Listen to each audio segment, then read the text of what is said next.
sosial, politik, akademik, jernih dan jelas perlu untuk masyarakat. Visit Undip Channel, stay tuned, keep on watching. Yeah. Oh. Kata pakar Visip Undip, inspiratif, informatif, inovatif. Halo, jumpa lagi bersama saya Nuriatul Lailia dalam Kata Pakar Visip Undip Channel. Kali ini kita kedatangan tamu istimewa yang hadir bersama kita dan tidak hanya satu, tapi dua orang narasumber sekaligus. Dari Departemen Ilmu Komunikasi, tepuk tangan. Ada dua orang, kebetulan berdua ini adalah pengelola S2 Ilmu Komunikasi atau Magister Ilmu Komunikasi Undip yang biasa disebut sebagai MIKOM. Nah, yang pertama adalah Mas Yanuar Lukman, kemudian ada Mbak Lintang Ratri. Beliau berdua adalah Mas Yanuar sebagai ketua, Mbak Lintang sebagai sekretaris MIKOM. Nah, tapi sebelum ke sana ada pertanyaan yang banyak diajukan oleh orang. Di era sekarang tuh, kenapa sih penting untuk sekolah nggak cukup S1 itu kenapa kira-kira? Gini, kalau saya boleh jawab ya Mas, nanti Mas Yana pasti akan menguatkan juga. Jadi kalau sekolah S2 tuh Mbak Elin, buat kita itu bukan hanya sekedar gelar tambahan, tapi istilahnya investasi strategis gitu. Jadi itu adalah sebuah investasi strategis. Karena dengan kita sekolah lagi, tentu saja kita punya kompetensi baru ya. Kalau misalnya kita ada di perusahaan gitu ya, level manajerial, itu tentu akan menguatkan kemampuan kita dalam level-level kepemimpinan. Tapi kalau kita akademisi misalnya, kita adalah seorang peneliti, dosen, atau wannabe jadi dosen, tentu itu akan stacking ya, menata bata lebih kuat dalam kerangka pengetahuan kita. Karena kan kita pasti makin tambah nih pengetahuan kita. Jadi ini bukan hanya sekedar gelar tambahan, tapi itu adalah sebuah investasi strategis. Dan kalau kita bicara soal perkembangan SDM hari ini, tentu saja menjadi lulusan sarjana tidak lagi cukup gitu kan ya. Tapi dengan adanya S2 di pendidikan kita, tentu itu akan memberikan nilai lebih kita sebagai SDM gitu ya, misalnya seperti itu. Dan tentu saja pengalaman sekolah lagi itu membuat kita lebih kaya sebagai manusia, karena kita jadi ketemu. Kalau di MIKOM itu kebetulan kita multi entry ya Mas ya. Jadi kita akan ketemu dengan banyak teman-teman yang tidak lagi satu domain domain pendidikan gitu ya, perspektif gitu.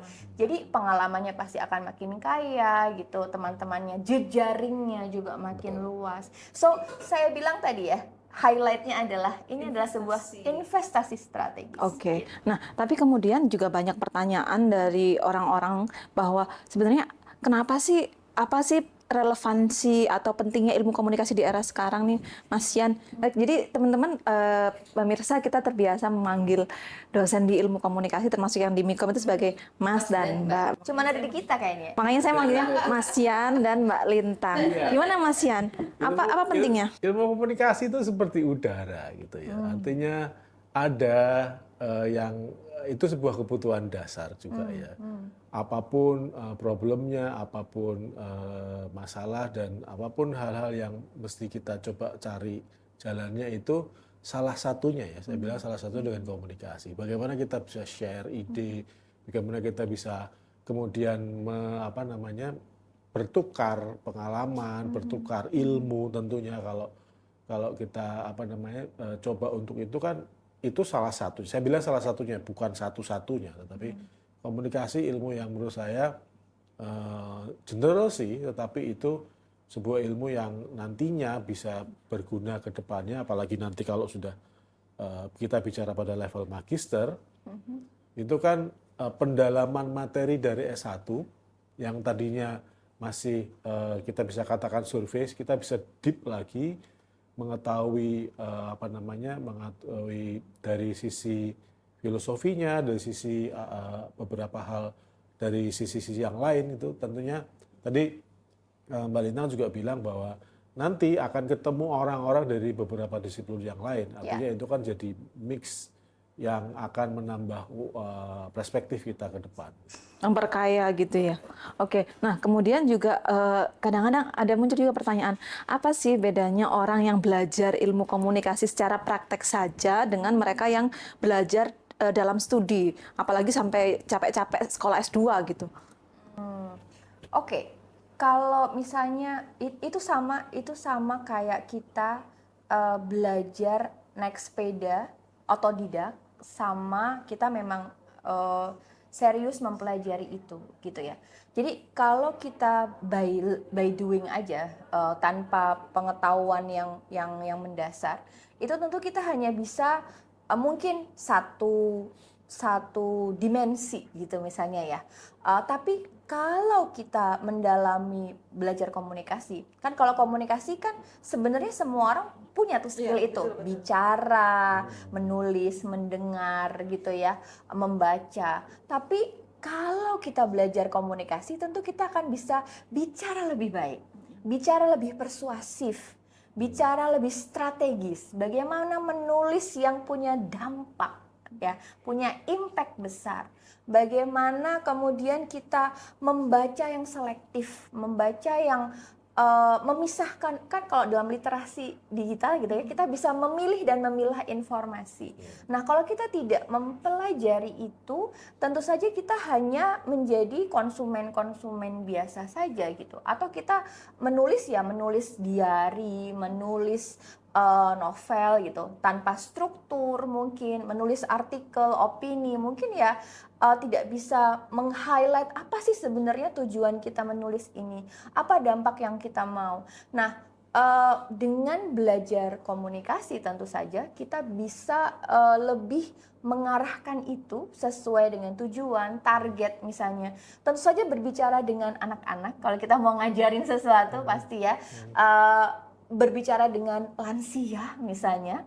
Sekarang kan banyak scamming segala macam, itu sangat berbeda pasti. Berbicara dengan anak Gen Z, berbicara dengan corporate pasti juga berbeda. Bahkan menata jokes gitu ya. Kalau kita sedang presentasi, bagaimana kita meng-highlight sesuatu, font bahkan gitu ya. Berapa slide, berapa lama kita ngobrol dan kita butuh berapa slide. Itu kan ilmu gitu, dan itu tidak bisa kita dapatkan begitu aja. Gitu. Satu lagi soalnya soal critical thinking. Ya. Di S2 di program magister tentunya critical thinking itu dituntut lebih tinggi lagi atau lebih dalam lagi kalau kita bisa ngomong tentang tipnya. Bahwa kita coba bisa menyambungkan, ada beberapa fenomena, ada beberapa data misalnya, kemudian kita bikin sebuah informasi. Karena kan banyak ya fenomenanya itu komunikasi yang terjadi, komunikasi publik atau komunikasi apapun yang dihasilkan oleh communicator itu adalah data. Padahal yang dibutuhkan oleh masyarakat adalah informasi. Karena data itu nggak bisa dibaca apa-apa. Kalau data mau bisa dibaca, itu harus dibungkus, harus diolah menjadi sebuah informasi. Betul. Itulah yang sebenarnya esensi bagaimana kita sekolah lagi, kita bisa mengolah data, kemudian menjadi informasi, dan informasi itu tentunya akan memberikan signifikansi, memberikan pengaruh yang berarti untuk kehidupan masyarakat lebih luas lagi, seperti itu.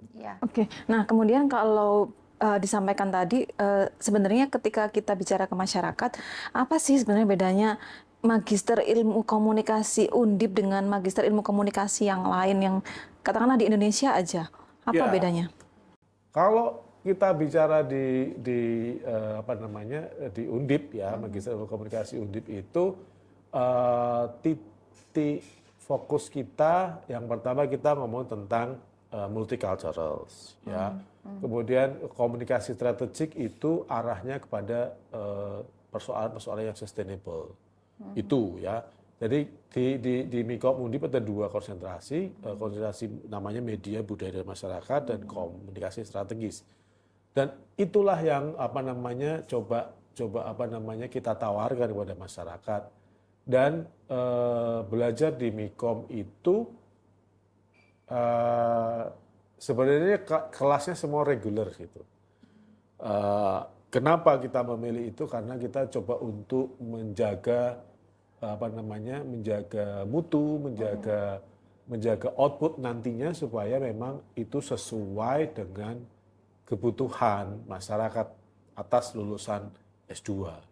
Oke, nah tadi disampaikan bahwa input mahasiswanya bisa beragam ya. Ya. Bagaimana pengelola itu memastikan bahwa baik mahasiswa yang sudah punya latar belakang S1 ilmu komunikasi maupun mahasiswa yang tidak itu nggak merasakan gap gitu. Karena kadang-kadang yang udah punya background komunikasi merasa pengennya kan belajarnya lebih cepat. Ya, di Mikom itu ada yang sudah lulus S2, ngambil S2 lagi.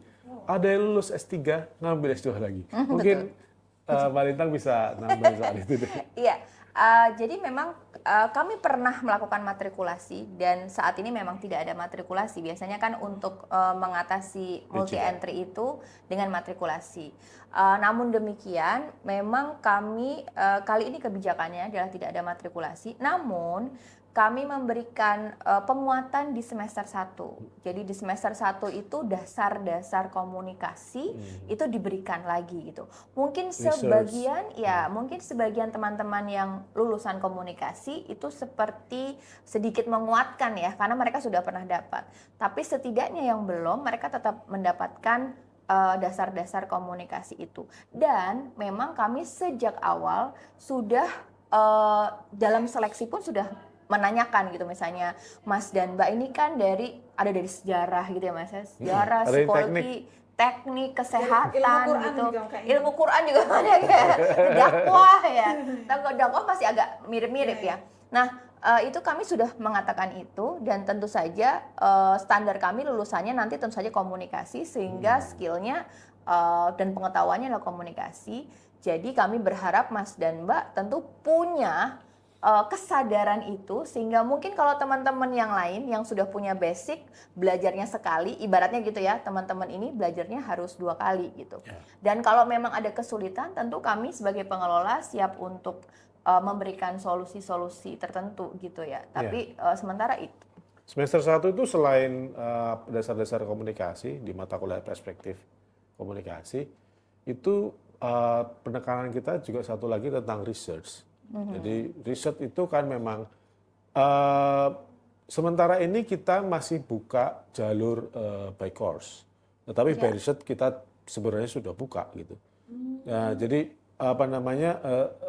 di S2 itu kan sebenarnya fokusnya pada research untuk menyiapkan mahasiswa nanti bikin tesis, bikin publikasi dan seterusnya gitu. Karena lebih pendek kan ya, waktunya kan 2 tahun. Kalau S1 kan mungkin lebih panjang gitu. Jadi memang riset itu kita sudah atur sedemikian rupa, kami berikan di awal supaya pertama teman-teman akan langsung punya mindset riset. Yang kedua tentu saja mendukung kuliah tepat waktu ya, lulus tepat waktu pasti pengen juga ya mahasiswa dan pengelola juga. Karena bayarnya mahal. Bayarnya mahal. Tapi kalau di Undip nggak mahal. Nggak mahal. Oh gitu. Oh iya, jadi Iya, nggak mahal. ini yang perlu orang tahu juga ya, karena orang berpikir bahwa bayar S2 itu pasti lebih mahal. Enggak. Ada beasiswa juga? Ada beasiswa. Ada dari LPDP, Kominfo, ada beberapa beasiswa dari perbankan, terutama untuk wartawan itu banyak disupport oleh beberapa bank dari negara, dari Himbara. Ya, berarti sebenarnya persoalan finansial itu jangan sampai jadi hambatan karena ada Iya. alternatif solusi. Iya. Ya, ini jaminannya ya. Kami sampai sekarang masih di bawah 10 juta ya Mas ya. Masih di bawah 10 Masih di bawah 10 juta. Masih sangat nggak berubah dari 5 tahun yang lalu tuh nggak ada perubahan gitu. Jadi yang berubah adalah kualitasnya. Mudah-mudahan jadi semakin semakin kesini baik semakin dan semakin baik. baik lagi. Nah, Itu tadi bicara soal kualitasnya. Apa yang hal apa yang secara signifikan berubah karena saya dulu kebetulan alumni juga dari MIKOM angkatan kedua. Apa yang secara signifikan dirasakan oleh Mas Yanuar dan Mbak Lintang ini berubah dalam beberapa tahun terakhir ini? Beberapa tahun terakhir ini yang sangat signifikan itu jumlah SKS. Dari mungkin Mbak Elin kemarin 36 SKS, sekarang 54 SKS. Dan itu fokusnya pada research. Jadi beberapa macam materi mata kuliah yang basisnya riset itu diberikan. Kalau dulu mungkin nggak begitu banyak basis Variannya gitu ya. Itu sekarang lebih banyak ke riset karena itu juga kita dapat masukan juga dari lembaga akreditasi internasional untuk itu untuk memperkuat riset. Walaupun memang program kita itu yang buka itu sekarang itu by course, tetapi materi tentang riset itu karena menurut saya lulusan magister bedanya dengan S1 itu kuat di riset sebenarnya harusnya. Nah, berarti kalau tadi dari yang barusan disampaikan ada beberapa hal yang di catatan saya, yaitu yang pertama kelas riset ini kayaknya akan segera dibuka ya kalau Sudah dibuka. Sudah dibuka. Hanya mungkin teman-teman belum banyak yang memilih kelas research. Atau belum banyak yang tahu juga kalau ada Iya. pilihan itu. Iya, jadi sebenarnya memang agak berbeda ya kelas research dan kelas by course. Karena kalau riset itu tentu saja outputnya pasti lebih kuat di riset, terutama publikasi, syarat dan ketentuannya tentu berbeda. Dan memang kalau by research itu kami memang mensyaratkan itu di awal gitu. Jadi tidak kemudian kami bebankan selama 2 tahun, tentu saja sangat berat. Jadi dari awal tuh memang mereka sudah harus siap tuh proposalnya dan lain sebagainya. Sudah punya Betul. gambaran. berarti waktu mendaftar itu kelihatan opsi by research atau by course itu udah kelihatan. Iya, Sudah sudah kelihatan kelihatan. Tapi opsi-opsinya. ya itu. Jadi itu sih yang berbeda dan menyenangkan ya, karena kalau sekarang inovasinya adalah juga banyak kelas internasional ya Mas. Kita juga ada menerima kelas internasional gitu juga gitu. Jadi siap untuk internasional. Teman-teman dari luar Indonesia boleh mendaftar di MIKOM. Itu menarik ya, tadi satu sudah akreditasi internasional kan, kemudian juga ada kelas internasional. Sedang dibuka atau Sudah. Kami buka terus, kami buka terus. Berarti mau dari manapun bisa mendaftar? Kalau di kelas internasional yang S1 kan dari dalam negeri bisa mendaftar untuk kelas yang internasional. Nah, kalau bedanya kelas internasional yang dibuka oleh MIKOM dengan S1 itu apa? Kalau bedanya itu memang mahasiswanya memang dari luar negeri. oh oke. Bukan dari bukan kayak IUP S1. Jadi memang benar-benar dia bukan orang Indonesia yang sekolah di tempat kita gitu. Kalau sama mahasiswa S1 Indonesia ya lebih baik yang bukan yang kelas internasional gitu. Nah, terus ada lagi nih yang saya dengar gosip-gosipnya tentang double degree. Wah, Oke, ya. Ini yang terbaru ini. Ini yang terbaru. Apa tuh degree-nya? Ya, jadi kita ini kan MIKOM itu under ya, di bawah pengelolaan Departemen Ilmu Komunikasi. Alhamdulillah 2025 Departemen Ilmu Komunikasi itu sudah bekerja sama dengan Universitas Queensland gitu. University. Jadi sementara ini memang S1 yang sudah fix gitu ya, bekerja sama dengan Queensland untuk double degree. Namun S2 pun sedang dalam pembahasan dan sepertinya kayaknya ada lampu-lampu hijau akan segera di launch gitu. Dan tidak hanya Universitas Queensland, kami juga menjajaki untuk Universitas Sheffield gitu dan beberapa universitas yang lain gitu. Jadi double degree we are coming. Katanya kalau double degree-nya MIKOM itu yang magisternya itu bedanya fully funded by. Ya, jadi bukan biaya sendiri. Karena kalau IUP S1 komunikasi kan biaya sendiri ya. Iya, jadi fully funded itu bekerja sama LPDP gitu. Jadi teman-teman nggak usah khawatir gitu ya. Karena memang kami support untuk LPDP kuliah double degree. Oh, luar biasa. Nah, kemudian kalau tantangan ke depan dari orang-orang yang kira-kira masih kayak nggak yakin deh mau sekolah atau enggak atau apa, gimana? Kenapa ini menjadi hal yang harus dilakukan gitu loh saat ini? Sekolah itu sebuah kebutuhan, ya. kebutuhan. Kalau kita memang butuh sebuah pendalaman ilmu, ya sekolah lanjut gitu. Seperti misalnya kalau kita dosen itu kan tidak bisa berhenti sampai S2. Iya. Setidaknya sampai S3. Kalau ada S4 kita mungkin S4 gitu ya. Nah, artinya dimulai dari kebutuhan. Nah, kalau kemudian kita bicara tentang tantangan seperti apa, bahwa di luar sana itu sebenarnya masih banyak hal-hal yang belum bisa dipecahkan. Dan sepertinya jawabannya itu adalah sekolah untuk bisa mendapatkan mungkin ya solusi, metode, dan beberapa insight dari pengalaman kita melakukan penelitian. Iya, kalau saya sih nambahin sekolah itu kalau buat yang ragu-ragu ya, itu adalah investasi nggak mungkin bodong. Investasi yang pasti nggak mungkin rugi gitu ya. Karena kalaupun itu tidak secara langsung berkontribusi pada finansial, tapi secara diri itu pasti akan leverage ya, akan meningkatkan diri kita sendiri, level kita, cara berpikir kita, cara menganalisis masalah, cara mengambil keputusan itu pasti sudah sangat berbeda gitu. Jejaring gitu ya, ada banyak hal lah yang bisa kita buka gitu. Kalau misalnya kita tidak bekerja untuk orang lain, misalnya entrepreneur misalnya, terus kita jadi konsultan misalnya, itu tentu saja akan punya jejaring-jejaring baru. Poin jejaring itu bisa didapatkan di program magister. Betul. Karena tadi multi entry dari berbagai macam latar belakang penelitian. Dan teman-temannya itu udah level-level manajerial kan gitu. Mereka udah level-levelnya tuh udah punya jabatan misalnya. Jadi artinya jejaringnya itu naik tingkat juga gitu. Apalagi kalau yang masuk ke Mikom itu misalnya fresh graduate ya. Pasti dia butuh Akan ketemu teman-teman yang sudah bekerja. Plus hal baiknya dia masih fresh ya, baru selesai dengan skripsi gitu kan. Jadi itulah investasi strategis yang nggak akan rugi gitu. Jadi nggak boleh ragu-ragu, sekolah lagi. Luar biasa.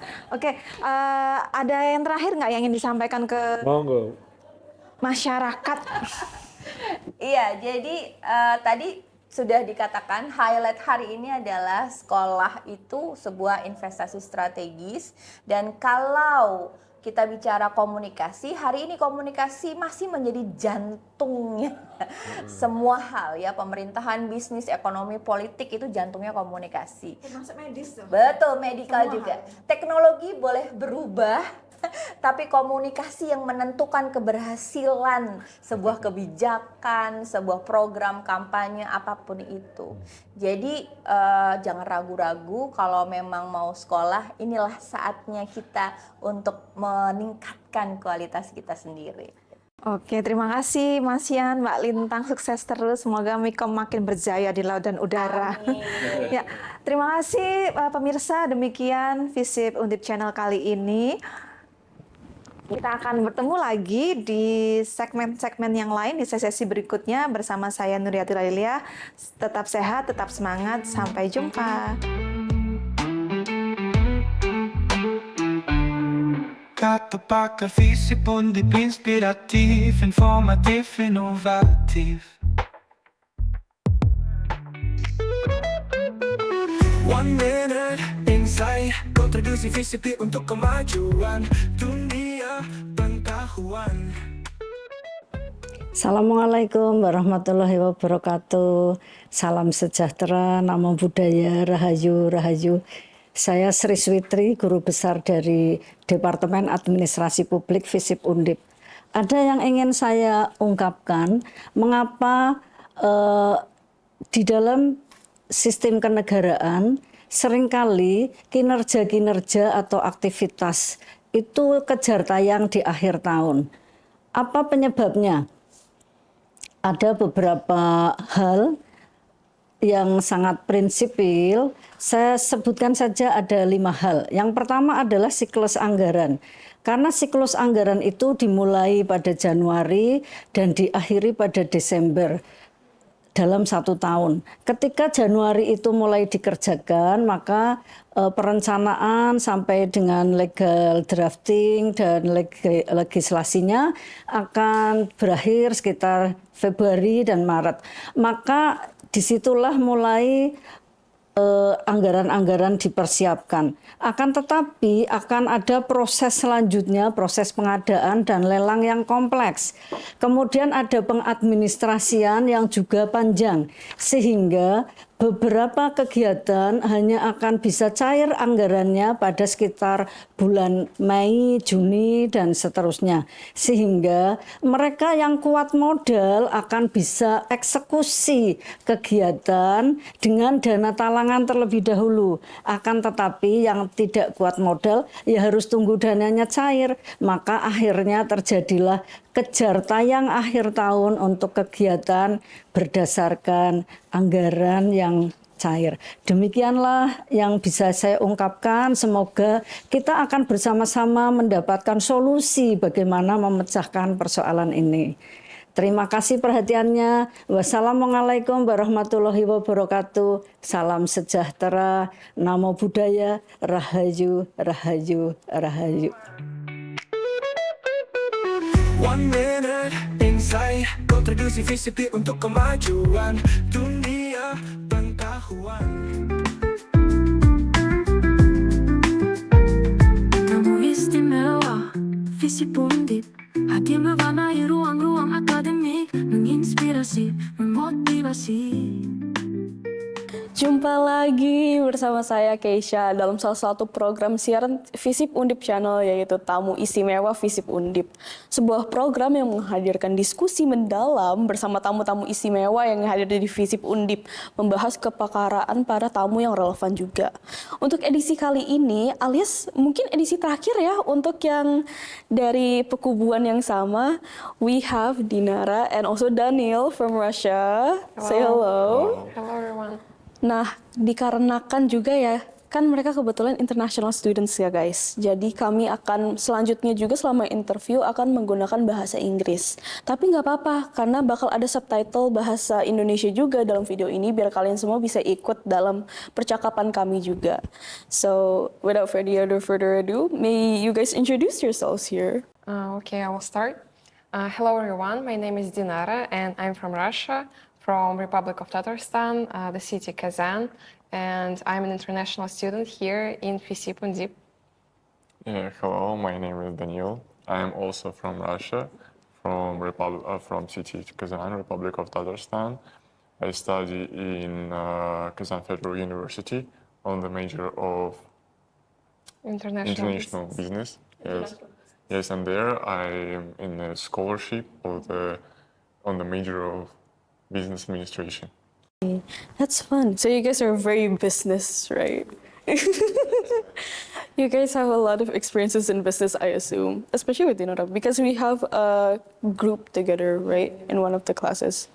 So yeah, maybe for the first question, like the same question that I've asked everyone else, why Indonesia actually? If you're from Russia, is it closer to go to like other European countries? So why come to Indonesia so far away?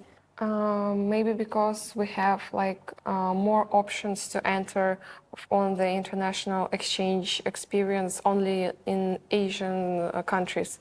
Because of the sanctions in Russia right now, we have very limited countries where we can enter from Europe. So that's why we chose Indonesia. Yes, always I agree. Yes, because the borders are closed. So, but also there is an option like China, like Malaysia, but I think my first thoughts were the Chinese mainstream. Everyone goes to China. Oh, everyone goes to China? Yes. Really, I'm not into it. I'm more like in Japanese culture. So, but we haven't we have no stable scholarship. We haven't yet. We had previously, but now there was no option. So I was choosing from the available, and there was also India and Indonesia, and like moving from China, all these like three countries were not experienced.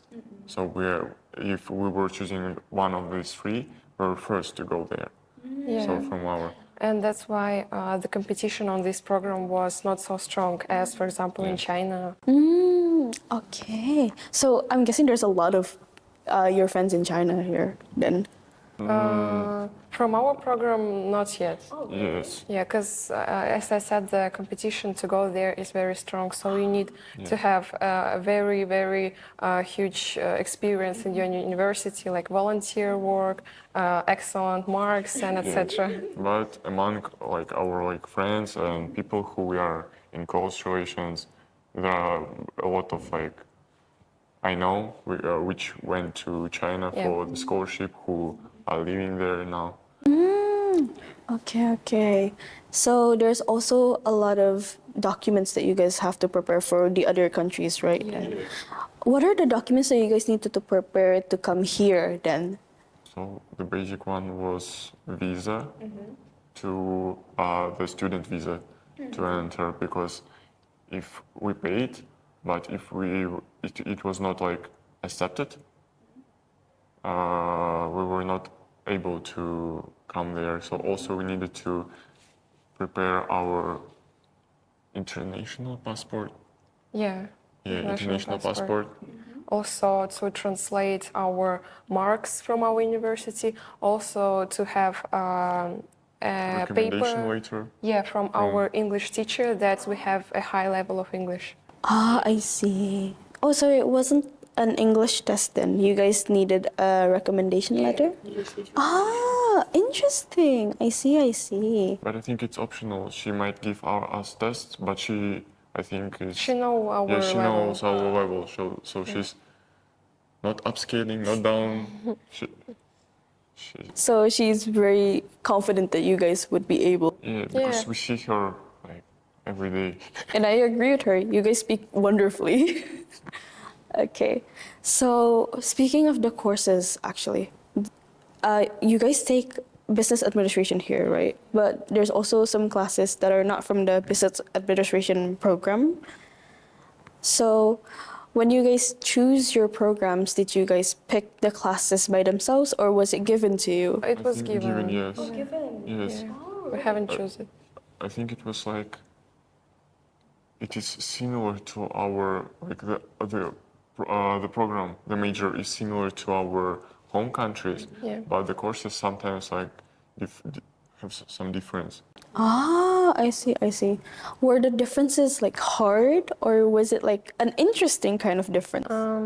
I would say that here we had less academic hours of studying because administration wanted to give us more time to explore the culture of Indonesia, to travel, and etc. And also here there is some like interesting programs, interesting subjects which we don't have in Russia. For example, as visual communication, as I said to you previously, it was for me like an subject of art here. So like we can a little bit relax between all these complicated subjects. So it's like a fun refresher from like the other classes. How about you? For me, I kind of like evaluate the most because, being honest, I don't like studying. Yeah, I'm like not that person that chooses the preferable one. I like just if I've been given the task, I do it. Okay, so you just do everything. Yes, I do everything. No complaints, nothing. Okay. So since you're not a big fan of studying, you must be a big fan of traveling then. Most sports, I think. Yes, sports. Yes, I was like all the free time I had, I was like playing football, going to the gym, running, or like riding the bicycle around the Tembalang. So soccer, did you play with other students or? Yeah, from how is it called? Master degree. Here. Yes, I entered like several groups. Also, I played with the FISIP futsal like team. Ah, okay. So did you play the match last? No. I was like just participating on the training sessions before this. Yes. So you really like to be active, right? Only in sport. Only sport. Yeah. What's your favorite sport? Do you also have a favorite sport? Yeah, I'm a dancer. I'm a professional dancer, hip hop dancer. Yeah, and actually in Russia, I am a coach for kids. I coach them to dance. Oh my god. Wait, can you dance? Yes, I can dance. Yeah. We're a dance family. Okay. I also heard that you guys partook in some traditional dance classes. Yes. Was it hard? No, it was interesting. Yes. It was funny. Yeah, we really liked it. Also for me because I'm not so good as Dinar because Okay. I was about to say, well, you're a coach, so I say dancing isn't that hard for you then. Yeah, it's not hard. Was it like very different from like the Indonesian dances and the Russian dances, like the traditional dances? Of course, absolutely different. I think that Russian national dancing is more, the speed is higher, it's like more complicated, more like some hard exercises there. And here in Indonesian, it's more relaxed, more chilling. So you just move your body more. Ah, I see. Okay, speaking of the traditional dance, that was from a program from the administration, right? To get you guys into the culture as well. I heard there's a lot of other different programs that they made you guys do or partook. Is there anything that stood up the most or? I think we visited one village. I don't remember the name of it, but there we had a jeep trip. Yeah, we were in the forest where there is trees which produce coffee beans. coffee plantation. Coffee plantation, yeah. Also, we saw how these coffee beans went from the whole cycle of their life and transit into a cup of coffee. Yeah. And yeah, of course. And we bought also the coffee to take in our home country. Oh, that's nice. I really like coffee actually. Oh, really? Oh, so you guys did a lot of things then here. So speaking, maybe like going back to like the academics for just a little bit, is that like, you've said that the programs here are more project-based compared to theories, right? So in Russia, it's more theories then, I'm guessing, compared to projects? I think, yeah. I think more individual projects because there are more team work. And we also in Russia have separated classes. We have lectures where we just sit and listen the theoretical part which a lecturer give us. And we have seminars where we have some tasks, we have some projects, and also team projects. Cases, yeah. So it's different classes then? Yeah, it's like one class, but divided by 2 parts. Theoretical session and practical session, and it might be in one day. So it's like 1.5 hours. You first listen to theoretical with the like other group. Yeah. But then you, by like separated group, you go to this class and do some practical work. Ah, I see.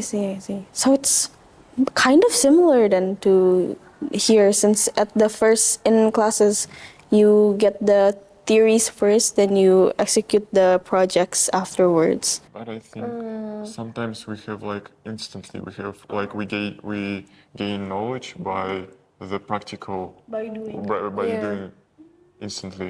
I see. But the classes are longer. Oh, it's longer? It's longer here. It's like 2.5. 2.5, yeah. 2.5 hours, yeah, but our class is like 1.5. Oh, so it's really quick, yeah? Yes, but it can be like 2, like I said, practical and theoretical, so it will be 3 hours? Oh, okay. Oh, that's a long time then. Okay. So the other girls, they talked about projects that they've done and that they liked. Is there any differences or similarities with your experiences with the projects here? In comparison with Russia? Yeah. No, the girls from the previous segment, they've told me that they had projects that they find really interesting and the ones that they find like really fun to do. Do you guys also have like similar experiences with similar projects or maybe different projects? I think the most interesting for me was the visual communication project. Yeah. Because I really like that we took some pictures by ourselves and then we used it to have an social media carousels, websites. It's really interesting experience. I think the most which I remember are Dr. Robotnik classes, because we were like fully involved in his classes, because we're not just like sitting and listening, because we were solving cases and doing like some project instantly and competing with other groups. Like we needed to solve case of like, I really remember Starbucks case, when we needed to go to the desk, write our like plan of our analysis, then like perform. Also, we needed to defend our project, and he was strict, but for reason. Yeah. He was strict. He was like against reading. He wanted us to perform more by ourselves, like understanding completely. So for me, it's like much better than you like just preparing it at home. Yeah, and and it's just read enough. Yeah. So he wanted us to really improve. That's really fun. Yeah. Oh, that's really interesting actually. That's the first time I've heard this actually. Oh. So you now are like good, I would say like better than before about like the improvisation when presenting things. Yeah. Yeah, and I think also like our English skills are better right now, because in Russia, our lecturers, they are Russian people. So if we don't know how to explain something in English, we can tell it in Russia.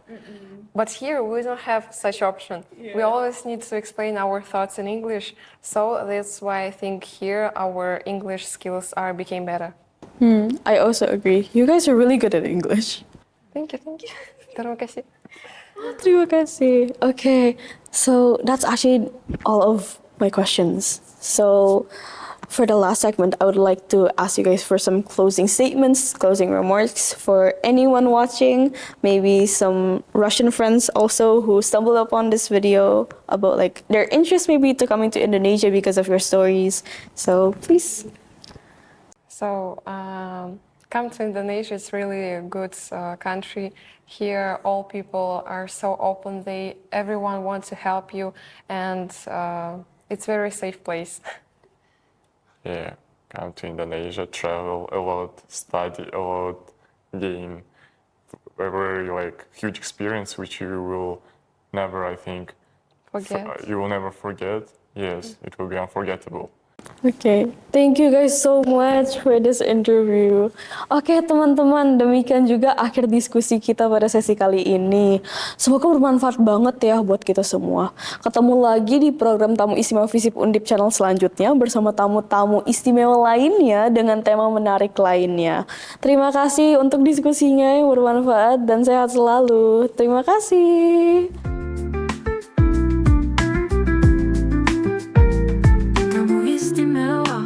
FISIP Undip, hadir mewarnai ruang-ruang akademik, menginspirasi, memotivasi. Gaya, mahasiswa FISIP Undip, presentasi prestasi, kontribusi dalam karya nyata.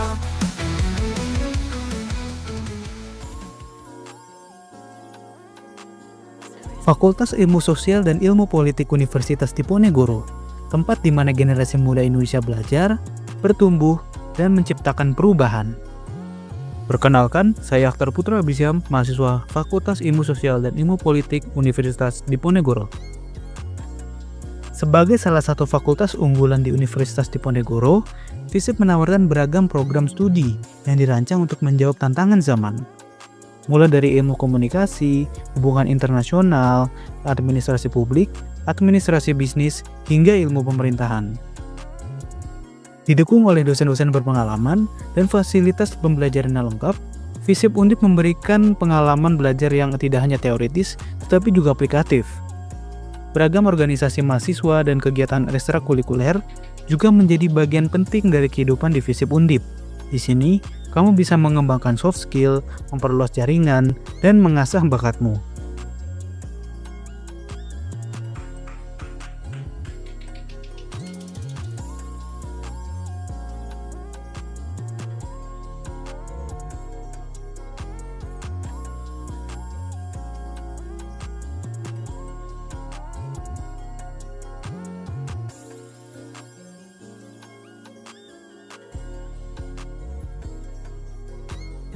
Selamat datang di ruang lobi Fakultas Ilmu Sosial dan Ilmu Politik Universitas Diponegoro, sebuah ruangan yang menggabungkan kenyamanan dan keindahan.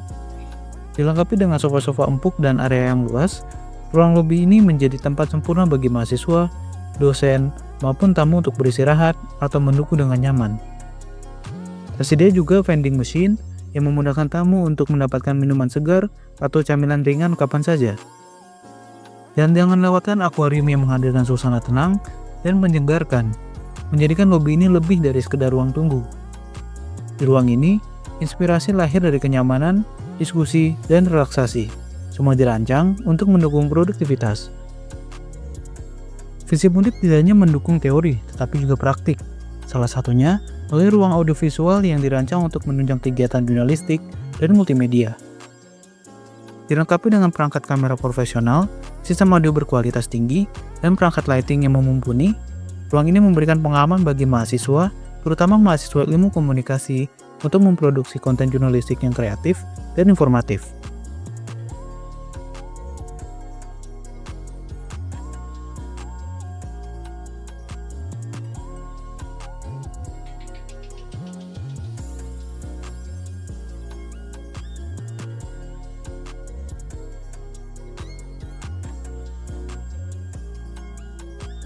Sebagai mahasiswa ilmu komunikasi, kami diajarkan bagaimana berkomunikasi interpersonal, public speaking, bahkan psikologi.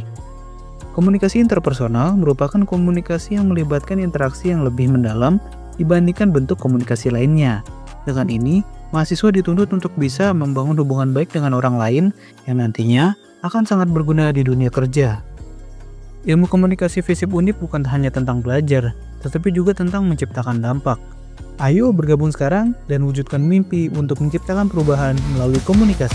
Gaya mahasiswa FISIP Undip, presentasi prestasi, kontribusi dalam karya nyata. Gaya mahasiswa FISIP Undip, presentasi prestasi, kontribusi dalam karya nyata. Halo semuanya, perkenalkan nama aku Novita Ramadhani, aku dari NIM 150 dan dari kelas Penkrekom 3. Selamat menyaksikan. Lobi ini adalah tempat pertama yang menyambut kita. Dan seperti yang kalian lihat, FISIP memang dirancang sangat modern dan nyaman. Di sini ada akuarium cantik, sofa empuk buat belajar atau sekedar ngobrol santai, vending machine kopi, dan snack yang selalu menemani.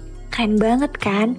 Oh iya, buat mahasiswa yang membawa nama baik FISIP di lomba, prestasi mereka akan terus diapresiasi, bahkan bisa dilihat di layar besar ini. Bangga banget kan jadi bagian dari FISIP Undip? Selamat menyaksikan lebih banyak keunggulan kampus kita yang satu ini. Sebagai orang yang melek teknologi, pasti pengen banget gak sih punya kampus yang fasilitasnya modern banget. Kayak FISIP Undip ini, aku bakal kasih tahu kalian fasilitas-fasilitas yang sangat menarik. Nah, salah satu fasilitas unggulan FISIP Undip adalah ruang teater ini. Di ruangan ini, kita sering mengadakan seminar, diskusi, bahkan acara kreatif seperti screening film. Lihat aja, ruangannya besar, kursinya nyaman, dengan sistem audiovisual canggih yang bikin acara jadi lebih seru. Belajar di FISIP Undip itu rasanya lengkap banget. Di sini bukan cuma soal ruang kelas, tapi juga tempat untuk melepas penat saat belajar. Contohnya, ada cafe cozy di dalam kampus, yang jadi tempat favorit mahasiswa buat ngopi atau nugas. Mile namanya. Nah, buat kalian yang suka refreshing, di sini juga ada ayunan seru di taman. Kalau habis mainan ayunan ini rasanya lega banget. Dari yang tadinya habis ngerjain tugas, jadi fresh lagi. Selanjutnya, kalau ngomongin ruang kelas di Fisip Undip, pastinya bikin betah. Ruang kelas di sini modern banget, dengan AC yang adem, kursi dan meja yang ergonomis, serta fasilitas proyektor dan audio mendukung proses pembelajaran. Bayangin deh, belajar di tempat yang nyaman kayak gini pasti lebih fokus dan produktif. Selain itu, dosen-dosen Fisip Undip terkenal komunikatif dan update banget dengan perkembangan zaman. Jadi materi yang diajarkan gak cuma teoritis, tapi juga aplikatif. Cocok banget kan buat generasi Z yang selalu ingin belajar sesuatu yang praktis? Lanjut yuk, Fisip Undip kan punya 3 lantai. Tapi jangan khawatir soal capek naik turun karena selain tangga, kita juga disediain lift yang nyaman dan modern. Apalagi di Fisip ini ada lebih dari 1 lift, jadi nggak perlu antri lama. Fasilitas ini bikin mahasiswa bisa lebih hemat energi dan fokus ke kegiatan yang produktif. Sekian dari aku dan sampai jumpa. Gaya mahasiswa Fisip Undip, presentasi prestasi kontribusi dalam karya nyata. Wawasan isu sosial politik akamat akademik, jernih dan jelas perlu untuk masyarakat. Fisip Undip Channel, stay tuned, keep on watching. Yeah.